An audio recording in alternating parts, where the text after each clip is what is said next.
Who hasn't seen Blue Eye Samurai yet? Okay.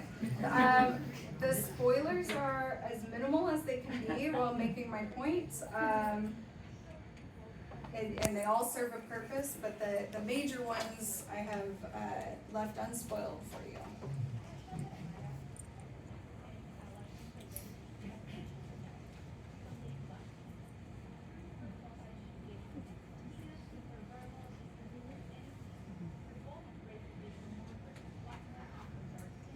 Okay. And I'll just kick it off. Netflix's animated series Blue Eye Samurai offers the cross-dressing Mizu as protagonist in a story set upon revenge in the patriarchal society of Edo, Japan. Blue Eye Samurai, released November 2023, troubles perceptions of disability, gender, sexuality, and class throughout this first season. While the American creators have acknowledged intentionally transgressing what it means to be a woman, disabled, and more, acknowledgement regarding the trans and genderqueer connotations have been met with ambivalence. The purpose of this paper is to examine how creator ambivalence centers cisnormativity and enables the marginalization of queer interpretations. I will start by exploring how Blue Eye Samurai queers gender through a close reading of the material. Next, I'll share how the creators have responded and examine the implications their response has on queer viewers. And finally, I will address arguments made by gender-critical fans so we can fully appreciate the importance of including queer interpretations as equally valid to creators' intent. So content warning, there are some content from TERFs. So how does Blue Eye Samurai queer gender? Well, again, you are in an LGBTQ panel, so I will gloss over the intro to Judith Butler. But in its most basic sense, Mizu's performance of masculinity, despite being biologically female, is inherently queer, as the performance does not align with the established societal norms. In addition to the base gender performance, there are many moments throughout the series that resonate with queer viewers and enforce the interpretation that Mizu is transmasc, non-binary, or genderqueer.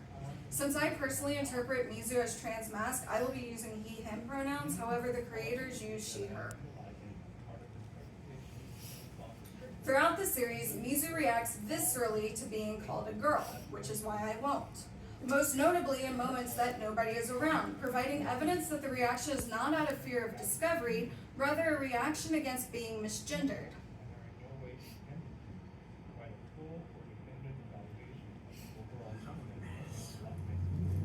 You're the one.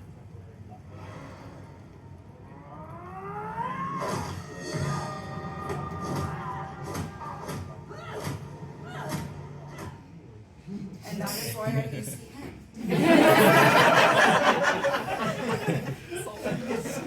In addition, episode 2, An Unexpected Element, contains a flashback to Mizu's adolescence, revealing how he began biting his chest after being called soft for a boy. Mizu responded to this criticism by binding his chest so tightly with gauze, it cut into his ribs, bleeding through the garment. While cis-normative viewers observe these moments through a lens that centers Mizu's fear of being revealed, trans viewers see their journey with identity and gender echoed back to them.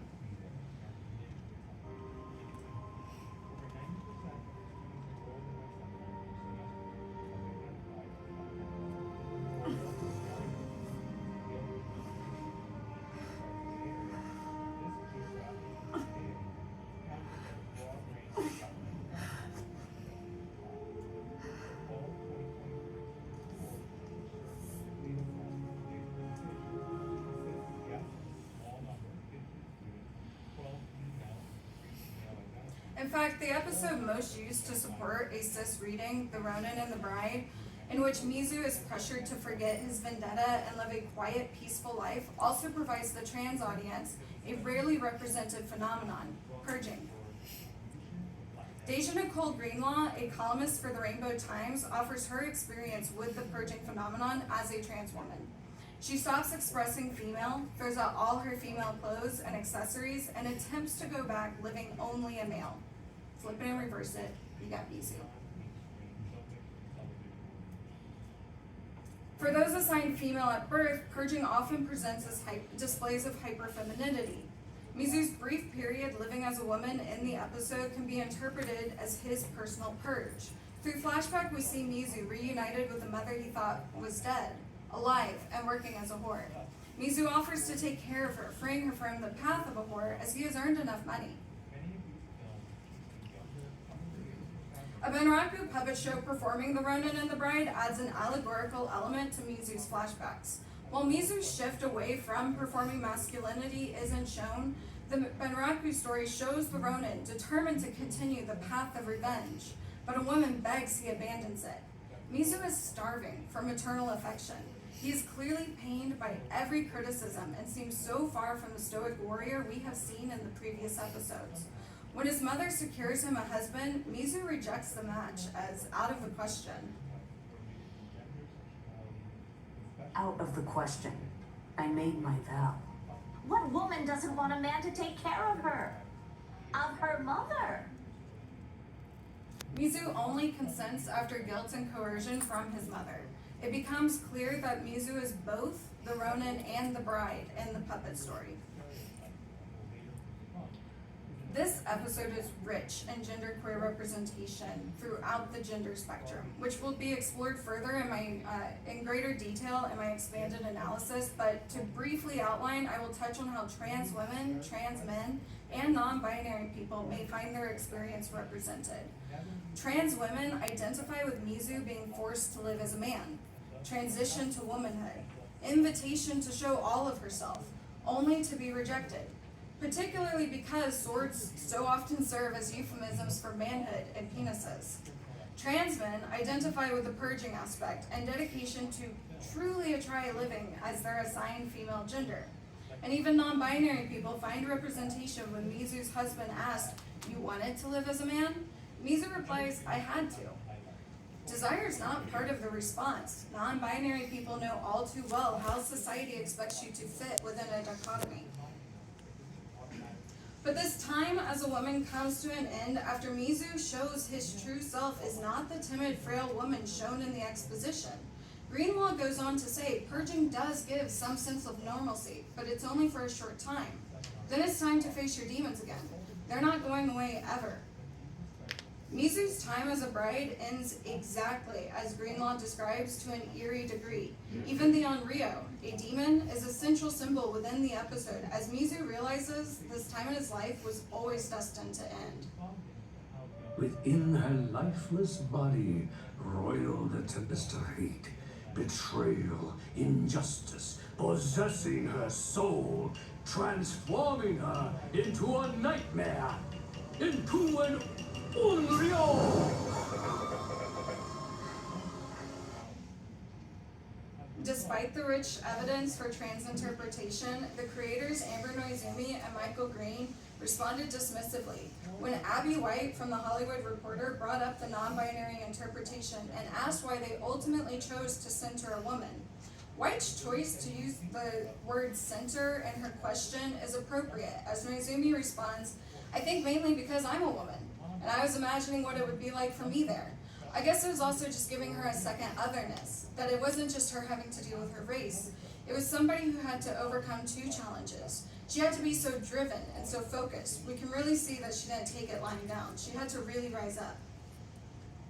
Noizumi frames Mizu's identity primarily through her own cisgender female experiences and perspectives, rather than considering transgender non-binary experiences, even when the question reminds her those identities exist. Additionally, her response reveals a lack of consideration to the otherness experienced by trans queer people of today and in antiquity. Suggesting Mizu had to rise up within the confines of systems built around cis-hetero identities rather than fundamentally challenge those systems is frankly a missed opportunity given how much Noizumi and Green thoughtfully challenged other systems. Queerbaiting describes media that hopes to capitalize on the queer community without the risk of explicit representation. Creators often perpetuate queerbaiting in their effort to both protect the broadest possible appeal of a product while while keeping open the parts of the text that might inspire more subversive interpretations, and thus continue to capture niche following, according to Joseph Brennan in his introduction to queer baiting and fandom. Green's response demonstrates both vague acknowledgement of queer readings and a refusal to risk broad appeal. To have a character like that, who lives in a time who wouldn't necessarily have a vocabulary to consider her gender, it's been really heartening and interesting hearing people see the show now thinking about what Mizu might identify as. Referring to Mizu as she or they, that's amazing. We made sure in the first episode, when people were reading it, that it was a misleading read. We said her gender was Mizu. We threw in a they or two because we wanted the experience of the reader to be a surprise at the end that they never saw coming. The reader would have to contend with their own presumption that, well, clearly anyone who's this badass must be a guy. While the view of the first episode doesn't really give that same experience, I think it was one of the reasons people found it a story worth reading. They had to contend with their own misperceptions, perhaps in the read because they didn't know she was a woman until the last page. Green's response reveals how he ultimately values cis viewers' presumptions and experience of surprise over affirmative storytelling for trans and non-binary individuals. This response frames Mizu's identity as a contention with misperception rather than legitimate queer interpretation, which is then used as evidence against queer fans within the fandom. Brennan argues queerbaiting has the potential to cause harm because it lacks resolution, and by necessity engage in gaslighting. Green's response is an admittance to the gaslighting. But I argue the harm goes beyond resolution. Queerbaiting empowers anti-LGBT persons to harass LGBT viewers for their interpretations. Because Noizumi and Green treat trans and non-binary readings of Mizu as hypothetical and something separate from Mizu's actual identity, rather than validating the integral aspects of queerness, they empower trans-exclusionary radical feminists, or TERFs, to confront queer readings as inauthentic and even misogynistic. Trans-exclusionary viewers confront and demean queer interpretations, citing creator intent, enforcing one true interpretation. Now, few in fandom are familiar with Roland Barthes' essay, Death of the Author. In fact, younger fans appear to hang on every word from creators and writers, seeking validation for their interpretations and headcanons, while older fans who did not grow up with such immediate access seem less likely to care. A healthy fandom should accept multiplicity and not assume one interpretation is better than the other. Instead, did I skip a slide? Yes. Instead, each should be allowed to exist as legitimate interpretation. Mizu is both a woman in disguise to facilitate her journey of revenge, and Mizu is transmasc, non-binary, or genderqueer in addition to the primary plot.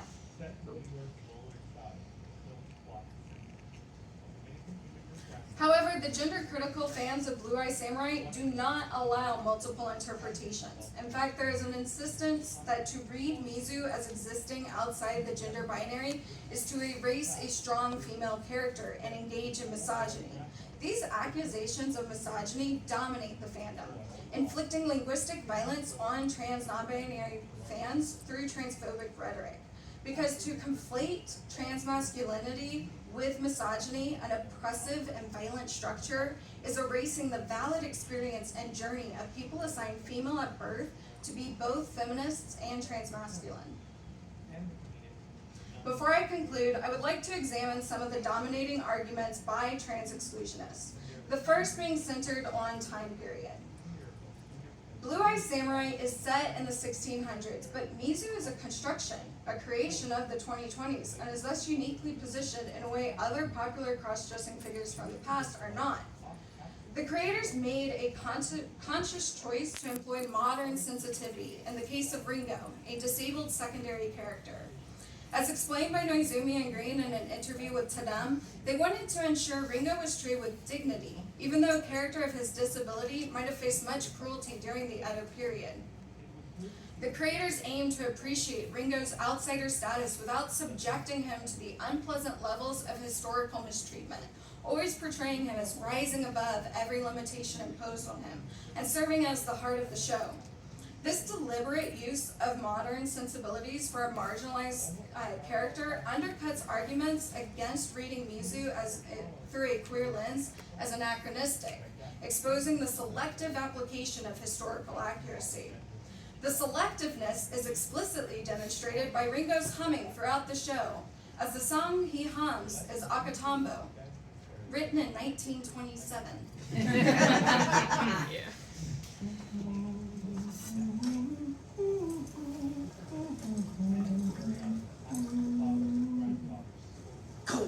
Hurry! This rhetorical inconsistency exposes the cis-heteronormative bias that uniquely burdens trans, non-binary, genderqueer representation as anachronistic while accepting other historical contradictions. We didn't just crop up. Another argument made against the genderqueer reading of Mizu is that it imposes Western ideology on an Eastern character. However, there are numerous publications that refute this argument. Papers such as Transgender Identity in Pre-Modern Japan and Gender Variations in Edo-Japan provide an abundance of evidence that challenge the notion that genderqueer existence is a Western concept. Sam Friedline identifies the folktale Torikabaya Monogatari as the earliest example of transgender representation in Japan, as it emerged in the late Heian period, 794 to 1185. Ali Wen's article is a case study of art from the Edo period and the depiction of gender variance, particularly of the wakashu, a third gender. If anything, the creators push Western concepts more than the queer viewers, as the show repeatedly emphasizes how women and men have fixed paths and limited options. There are no explicit depictions of wakashu, despite regularly using theater motifs and depicting the inner workings of brothels. Both places wakashu were heavily prevalent. The hidden history of wakashu, Edo-era Japan's third gender by Claire Voon, gives insight to the controversial role the wakashu played in society and their part in Japan's queer history. Finally, there's the accusation that by interpreting Mizu as genderqueer, fans are erasing a strong female character. However, the praise given to Michael Green and Amber Noizumi for their historical research and depiction functionally erases Japan's queer history.